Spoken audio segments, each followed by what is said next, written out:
something irrelevant you can ignore. Well, locking the door and more, switching over to another station. A tower monument to disinformation, beaming out on the current frequency. Propaganda in out of the pages daily. I see the system as it crumbles before me. Propaganda in out of the pages daily. I see the system as it crumbles before me. I see the system as it dies.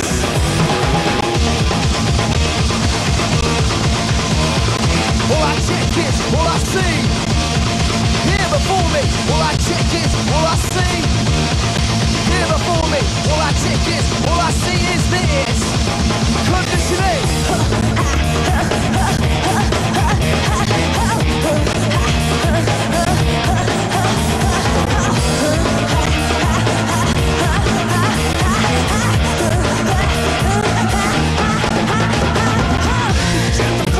Reject the power of the nature flow, let the color fly. Reject the program, reject the power of the nature flow, let the color fly. Reject the program, reject the power of the nature flow, let the color fly. Dramatic hypnosis leads out straight to the late night psychosis. Moves from edge of the force cloud, my shards of ice, a paradise, a rich spice. It's radiating a glow, so let it flow, go, go. It's radiating a glow, so let it flow. Come on, go.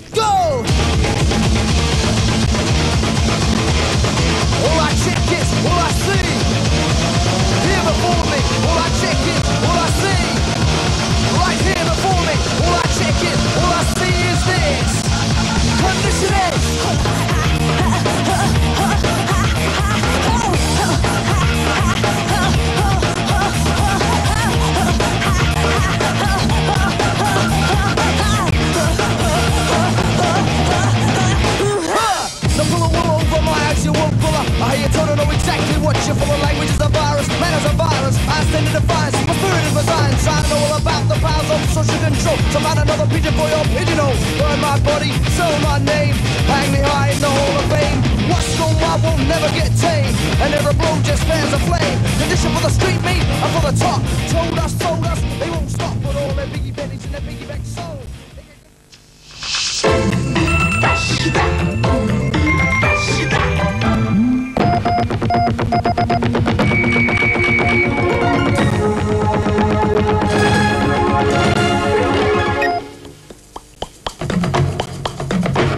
Sept membres d'équipage d'un Airbus A330DC ont trouvé la mort lors du crash de l'appareil sur l'aéroport de Toulouse-Blagnac. Des témoins font état d'un problème de réacteur pour l'avion qui précisément se livrait à des essais de motorisation. Question, pourquoi une panne si brutale ? Il est difficile d'imaginer que les deux réacteurs puissent se couper dans le même temps. Les circuits d'alimentation sont indépendants. L'ensemble des commandes autour de ces réacteurs sont indépendants. La colère de Bernard Tapie, 24 heures après son interpellation mouvementée. Le député des Bouches-du-Rhône met en cause le pouvoir politique.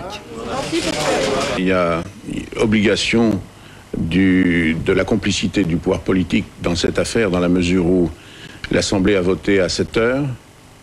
À 8 heures, le président, pour qui pourtant j'avais beaucoup d'admiration et de respect, s'est prêté à ce jeu en transmettant immédiatement, ce qui est impossible normalement matériellement, à la chancellerie. La chancellerie a immédiatement transmis au parquet, qui a transmis à la juge d'instruction qui à 10h30 ce jour-là faisait des heures supplémentaires pour me cueillir le lendemain matin à 6h. La carrière de Diego Maradona s'est terminée par un scandale avec son exclusion par la FIFA de la Coupe du Monde de foot. La contre-expertise a confirmé la prise d'un dopant interdit, l'éphédrine, pour le match Argentine-Nigeria. L'éphédrine est une substance chimique qui figure précisément dans la liste des produits interdits, substance dopante, dans la classe A, stimulant. Le fait de mettre des gouttes pour un rhume, ça paraît anodin. Mais dès l'instant où ça contient ce produit, c'est un risque et quand on est contrôlé... La FIFA précise que Maradona a utilisé un cocktail de dopant à l'insu des médecins de l'équipe d'Argentine. Exclu par sa fédération, Maradona devrait connaître son avenir footballistique après la Coupe du Monde. 7,5 millions de préservatifs tarifs jeunes ont été vendus en 5 mois dans les pharmacies. Un chiffre qui réjouit le ministère de la Santé. L'opération va donc continuer.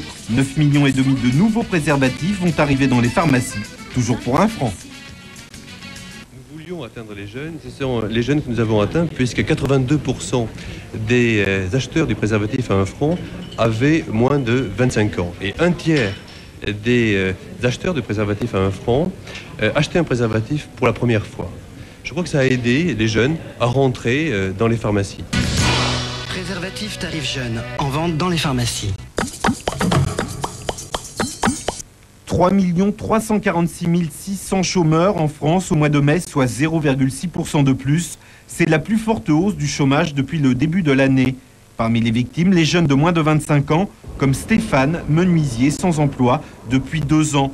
2 000 francs de revenus par mois, quelques stages inefficaces et au bout, la galère. J'ai 1 an d'expérience à peu près en menuiserie. On juge que c'est pas suffisant dans généralement toutes les entreprises de menuiserie. Et donc je me demande comment je vais pouvoir acquérir de l'expérience, sachant que je peux jamais être embauché à cause de ça. À un moment de désespoir, à chaque fois qu'on se prend une porte dans le nez, ça fait toujours mal. On se dit bon, le prochain sera peut-être le bon. Alors ça fait très très mal, surtout quand on s'en est déjà pris 3 ou 4 dans la matinée. Des jeunes qui sont pas embauchés n'auront jamais d'expérience. Alors je crois qu'une annonce qui moisit pendant 4 mois, par exemple, à la NPE, je crois que c'est 4 mois qu'on aurait peut-être mis un jeune à l'essai qui aurait peut-être pu très bien convenir, même s'il n'avait pas 3 ans ou 10 ans d'expérience. À la limite, la question se pose même plus. Quand tu trouves, tu prends, c'est tout. Depuis que je suis au chômage, chercher. On ne pense plus qu'à ça, quoi. En fait, on passe notre vie à chercher. On se demande à chercher quoi aussi. Parce qu'on cherche, mais on ne trouve rien. Une maison soufflée par une explosion à Tarare, dans le Rhône. La propriétaire est morte. 8 enfants d'une école maternelle voisine ont été légèrement blessés.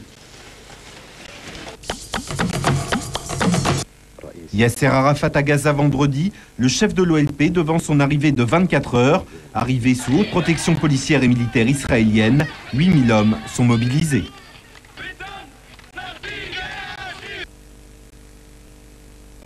Le prince Charles avoue l'adultère. Dans une émission télé, le prétendant au trône avoue son infidélité au cours de son mariage. Un aveu qui relance la polémique en Grande-Bretagne.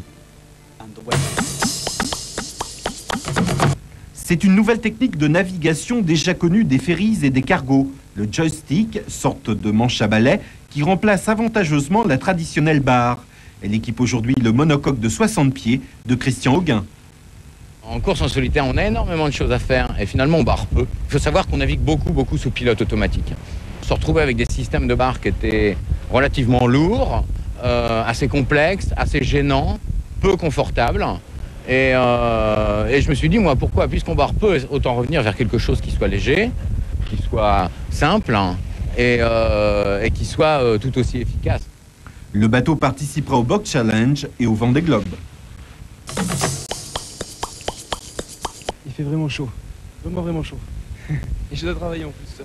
Chaude, très chaude cette journée de jeudi à Montpellier. 37 degrés à l'ombre. Le record datant du 30 juin 45 a été battu. Et ça promet d'être encore plus torride ce vendredi. Ah, c'est épuisant, épuisant. Ouh là là, si vous saviez. Entre 2 rendez-vous, je bois un demi-litre d'eau. Moi, je vais tous les jours à la plage, je vais me baigner, l'eau est très bonne, et c'est comme ça que je résiste. D'ailleurs, beaucoup se sont rués sur les plages, prélude à des vacances qui débutent aujourd'hui. Bon courage à ceux qui travaillent alors.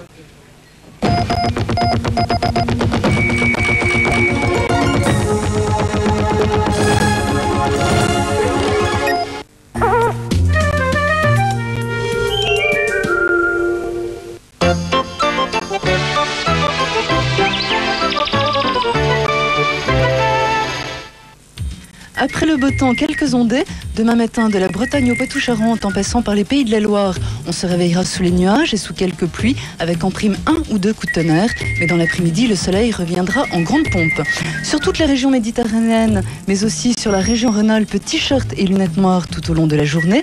Enfin, partout ailleurs, partie de cache-cache entre le soleil et les nuages, mais avec tout de même un léger avantage pour le soleil.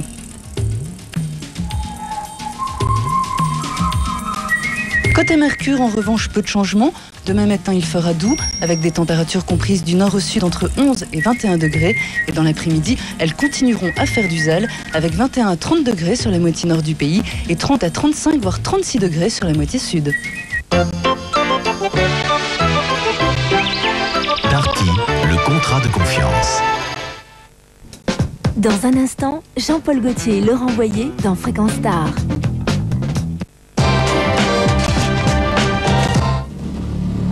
Et si nos chances de réussite sont de 100 contre 1, je serai avec mes hommes. Londres a fait appel à ses soldats d'élite. Mobilisation générale pour éviter le carnage. La vie des otages ne tient plus qu'à un fil. Et s'il s'agissait d'un complot criminel, ils auraient pris tous les diamants. Qui sont les terroristes? Nous l'ignorons encore. Terroristes militants ou voleurs de diamants. Une mission à haut risque pour un groupe d'intervention très spécial. Vendredi à 20h45, option danger.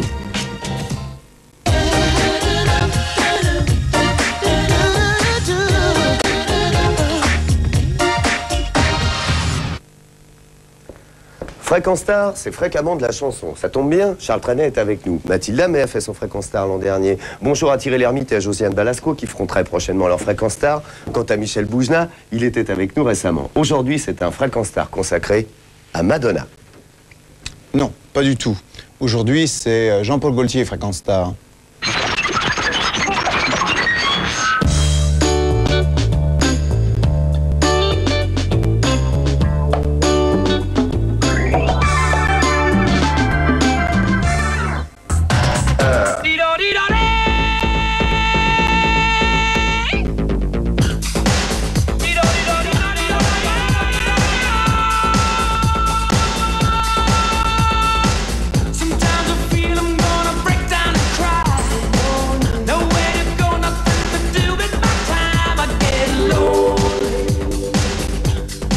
La lumière fut, eh ben c'est la même chose, c'est les mêmes meubles. À mon souvenir, c'est exactement la même classe. C'est peut-être ma table d'ailleurs. T'étais ici, toi, t'étais dans cette classe. Ben, j'étais là, j'ai été, je crois, au premier rang. Quelquefois, j'ai été même au fond. Et puis voilà, je reconnais aussi la séparation, tu vois, pour séparer, par exemple, comme on était à deux, ouais. Hein, et ben quelquefois, il fallait qu'on montre quand même, ça c'est mon territoire, ça c'est le tien. Alors on séparait, on faisait un trait, alors qu'il peut être plat comme ça. Moi, le mien était gravé quand même. Alors, c'était avec qui? Avec Donald? Voilà, avec Donald. Alors, moi, j'étais là, voilà, celui-là, il est gravé. Si ça se trouve, c'est ma table, regarde comme elle est. Oui, ça doit être la mienne, parce que mauvais traitement, regarde. Très mauvais traitement. Ouais, et puis en plus, massacré ici au milieu. Massacré ici, là, ça, c'est mon territoire, ça, c'est le tien. Tu n'as pas le droit d'y passer. C'était la guerre. C'était la guerre. Complètement. Mais c'est drôle, parce que c'est exactement pareil, sauf qu'il y avait une estrade. Il y avait une petite estrade? Il y avait une petite estrade où l'institutrice était donc en hauteur, et on venait réciter, faire la récitation. Cours de poésie, c'est ça? Poésie. Mardi. Voilà. Alors, vas-y, souviens-toi d'une récitation, un poème. Alors, c'était l'horreur, parce qu'à chaque fois, j'oubliais un mot. Alors, il y avait... il y en avait plusieurs. Il y avait sur la bruyère, longue, infiniment, voici le vent, cornant novembre, sur la bruyère, infiniment, voici le vent qui se déchire et se démembre, en souffle lourd, battant les bourgs. Voici le vent cornant novembre. Et puis il y en avait une très jolie, c'était celle de Prévert. C'était, il dit non avec la tête, il dit oui avec le cœur, il dit oui à ceux qu'il aime, il dit non au professeur, il est debout, on le questionne. Et après, je sais plus du tout. Sont posés. Ouais. Ça, c'était très, très joli. Puis en plus, là, je me sentais plus propre de celle-là. Est-ce que le fou rire le prend? Ouais. C'est beau, Prévert. Non, j'avais un souvenir assez rigolo, c'était... Une fois, ma grand-mère m'avait laissé regarder la télévision et j'avais, une fois de plus, comme tous les soirs, et j'avais vu une émission sur les Folies Bergères et Madame Moulinou, qui était d'ailleurs une charmante institutrice, très gentille, et qui, quand même, avait vu que j'étais en train de faire quelque chose d'autre. Alors, elle était passée comme ça dans les rangs, je me souviens, et elle avait vu que j'étais en train de faire un dessin. J'étais en train de dessiner une danseuse, donc, une femme avec des barésies et puis avec des plumes derrière. Et pour me faire honte, elle m'a dit de me lever, elle l'a montré aux autres élèves, et elle me l'a épinglé dans le dos, et elle m'a dit de faire le tour des autres. Voilà. Ouais. D'abord de rester là, je crois que je suis resté à peu près pendant, genre, une demi-heure ou une heure, ça m'a paru assez long, mais ça m'était complètement égal, je pensais à autre chose pendant ce temps-là. Et après, elle me fait faire le tour des autres classes pour me faire honte. Et moi, au contraire, moi, j'étais plutôt assez content, même assez fier de moi, parce que la réaction en plus des camarades, ça elle faisait plutôt rigoler. Alors voilà, je faisais l'intéressant. Là, tu avais de l'importance, voilà. Tu faisais C'est ça, l'intéressant. c'est ça. En fin de compte, grâce à elle, je crois que si tu veux, ça m'a donné un petit peu confiance. Ça m'a montré que par mes dessins, tu vois, je pouvais, les gens me regardaient autrement et en fin de compte, je les intéressais. Merci, Madame Moulinou. Merci, Madame Moulinou. Je te fais un défi. Oui. Ici, tu as quelques craies de couleur. Ouais. Refais-moi cette demoiselle des Folies Bergères. Tu te souviens? Je vais te la faire en blanc, parce qu'en fin de compte, c'est le truc le plus pur. Alors, admettons qu'elle soit comme ça. Alors maintenant, elle va être un petit peu... hein? Bon, maintenant, j'ai un peu plus de savoir-faire, mais ça devait être à peu près ça. Alors ça, c'est les barésies. Hein? Voilà. Ici, elle devait avoir quelque chose avec quand même des petites franjouilles, comme ça. Un petit peu de paillettes, comme ça, qui se baladaient. Et puis alors là, c'est les plumes, les bracelets, et puis des plumes encore qui apparaissent derrière. Et voilà comment on devient meneuse de revue. Et on va leur laisser, hein. Demain pour la classe et tout, quand ils vont arriver, qu'ils vont avoir ça. Souvenez-vous de Jean-Paul Gaultier qui dessinait les femmes des Folies Bergères. Faites comme moi, dessinez quand même si on vous l'interdit. Voilà. C'était les Folies Bergères. Avec les petites boucles d'oreilles, il ne faut pas oublier. Et voilà une œuvre. Et voilà. Ben après, voilà. J'ai pas du tout honte.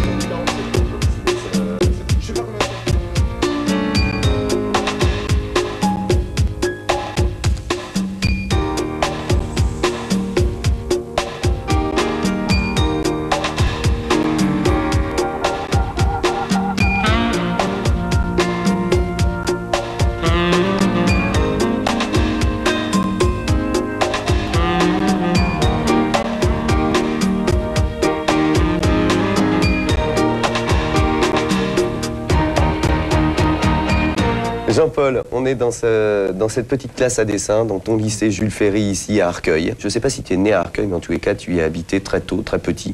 Ben, je suis né à Bagneux, qui est juste à côté, pas loin du tout. Et puis, mais aussitôt, j'ai vécu à Arcueil, quoi. Ma grand-mère, ma mère, mes parents sont d'Arcueil et ont vécu à Arcueil. J'ai vécu jusqu'à l'âge de 20 ans, en fin de compte. Au moment, 18 ans. 18 ans, au moment où tu es parti. Voilà.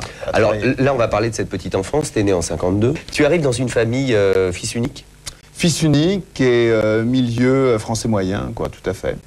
Alors, papa est comptable, je crois. Oui, maman l'est plus ou moins aussi. Ouais, mais elle est à la maison, maman, beaucoup, hein. Maman est un peu... Après, non, elle travaille, mais comme elle était caissière au restaurant de la Caisse des dépôts et consignations, qui est là à Arcueil, dans la rue Berthollet, là où j'ai passé ma plus tendre enfance, c'est-à-dire jusqu'à l'âge de 8 ans. Alors, il y a papa, maman, donc cette famille, vous habitiez là dans une HLM un petit peu plus haut. Voilà, juste à côté, juste en face de l'école. Et puis... il y avait cette grand-mère qui vivait toujours près de chez vous, qui était à Arcueil aussi. Voilà, rue Pasteur, où j'allais l'hiver parce qu'il faisait trop froid chez mes parents. Alors j'allais me réchauffer chez ma grand-mère. Et là, je dessine, je m'occupe de mon ours. J'ai un ours, Nana, voilà, qui sera le premier avant Madonna à avoir les seins. Oh, ça, il faudrait que je le montre, l'ours. Je vais le montrer, je vais essayer de le retrouver et vous le montrer. L'ours avec les seins en cône pointus. Avant Madonna. Il y avait du temps de grand-maman, des fleurs qui poussaient dans son jardin. Le temps a passé, seul reste les pensées, et dans tes mains il ne reste plus rien. Qui a tué grand-maman? Est-ce le temps ou les hommes qui n'ont plus le temps de passer le temps? Alors déjà à cette époque-là, l'école t'aime pas trop et tu vas parfois essayer de chômer et tu sais que quand tu chômes, tu vas chez ta grand-mère qui habite à côté. Exactement. Et alors je commence à tomber malade. C'était toujours l'hiver, c'était toujours traditionnel. C'est-à-dire que je commençais à tomber malade en hiver. J'avais une vraie grippe, là, un petit début de grippe. Mais comme j'appréciais assez le fait d'avoir cette liberté chez ma grand-mère, d'être chouchouté avec des plats délicieux et tout, après j'essayais de faire durer plaisir. Alors j'ai commencé à faire des choses que... je pense plein de gamins ont fait, c'est-à-dire de simuler la fièvre. Jusqu'au jour où je suis allé quand même à l'hôpital, et là, il y a l'infirmière qui me mettait le thermomètre et qui le tenait dans la main. Et là, on s'est rendu compte que d'un seul coup, ma température baissait. Et là, je crois que le pédiatre a vu mes parents et a dû leur dire. Et ils m'ont pas disputé. Voilà, ils simulent. Ça s'appelle, même je me souviens du nom, ça m'avait marqué, parce qu'après j'ai regardé même dans le dictionnaire ce que ça voulait dire pour me dire c'est bien ça. Thermopathomimie. Thermo, thermomètre, patho, pathologique, et mimi, mimé. Tu dois faire semblant de. Donc voilà, tout était clair comme ça. Mes parents m'ont pas vraiment disputé, et parce qu'il a dû leur dire que c'était parce que j'avais un besoin d'affection réelle, que j'avais d'ailleurs cette affection, et qu'ils me montraient. Oui, c'est ça, tes parents me tenaient de l'affection quand même, c'est ça qui est Ils étaient étonnant. adorables, ils étaient vraiment très très très gentils avec moi, en plus me les donnaient aussi pas mal de liberté quand j'y repense. Pourquoi t'allais chercher de l'affection ailleurs alors? Pourquoi t'allais chez cette grand-mère? Peut-être parce que je sentais qu'elle aussi avait un besoin terrible d'affection, qu'elle avait besoin de le donner à quelqu'un, un besoin d'amour à donner, et du coup que je le recevais tellement bien. Et comme elle m'aimait beaucoup, elle me laissait en plus faire tout ce que je pouvais, tout ce que je voulais faire. Et en plus chez elle, c'était quand même une espèce de, si vous voulez, comme on dit, le grenier de grand-mère. C'est-à-dire que son appartement lui-même, c'était avec plein de surprises, plein de choses incroyables. Alors il y a une chose quand même qui est assez drôle, c'est que j'ai eu quand même ma période toujours dans l'enfance, où j'étais toujours influencé par la télévision, donc j'aimais bien quand même le côté spectacle. Donc, qu'est-ce que tu regardais à la télé à l'époque, dis-moi? Je regardais les choses qui me passionnaient, Thierry Lafond.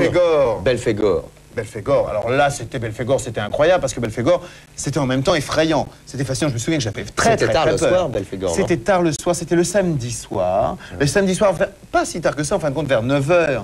Ah, ou non, t'as peut-être raison. C'est peut-être genre plutôt vers 10h, 10h30 pour un gamin. On a fait ça assez tard. Et donc aussitôt après, j'allais dormir. Donc on me mettait au lit et j'étais dans une chambre seule. Et j'avais très peur. J'avais très peur que le rideau, la persienne s'ouvre et que de la fenêtre sorte Belphégor. Donc j'avais du mal à m'endormir et paf, j'allais me réfugier dans le lit de ma grand-mère.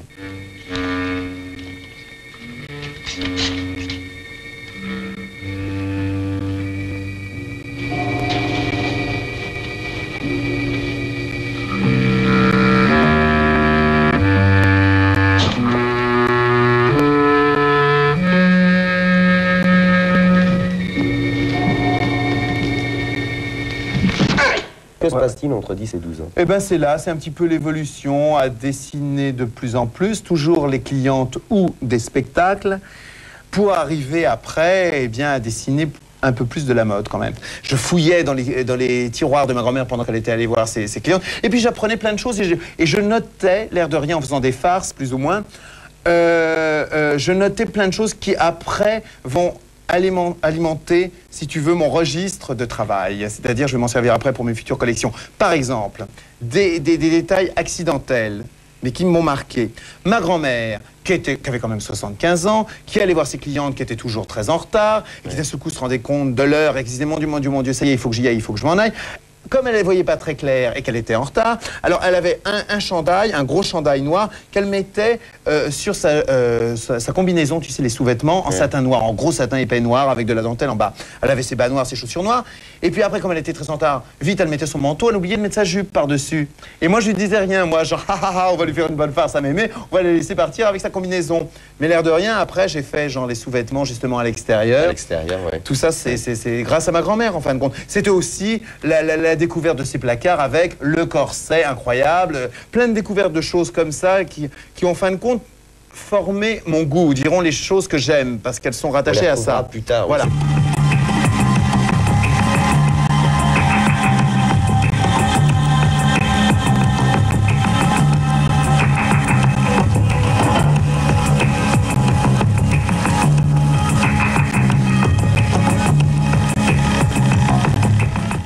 Jean-Paul, on a bougé un petit peu puisqu'on a quitté Arcueil cette fois-ci, qu'on est venu s'installer rue Vivienne, à la boutique Jean-Paul Gaultier. Et alors là, on a droit au cadeau suprême. Oui, je dois dire quand même. Moi, j'ai droit.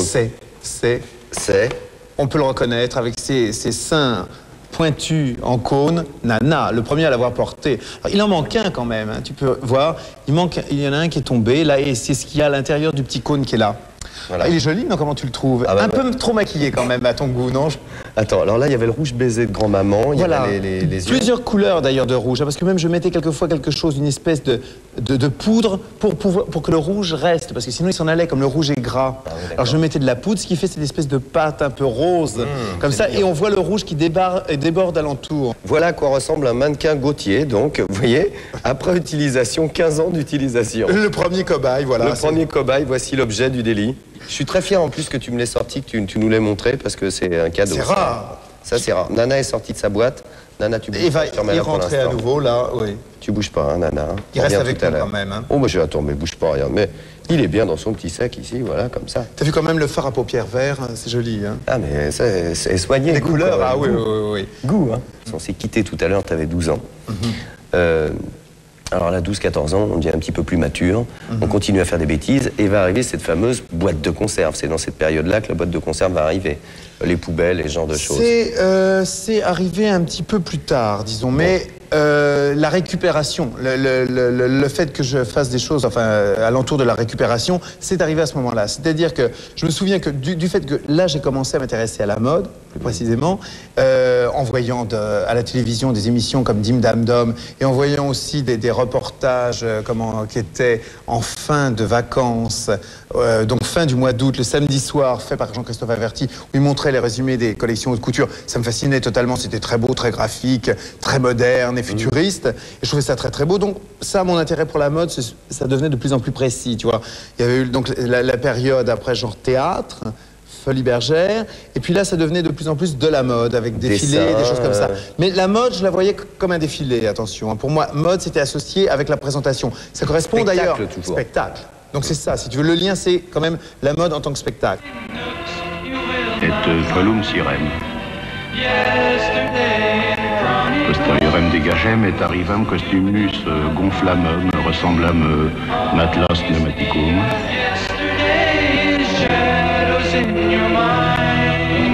Shadows on the pavement, but nobody's do you find?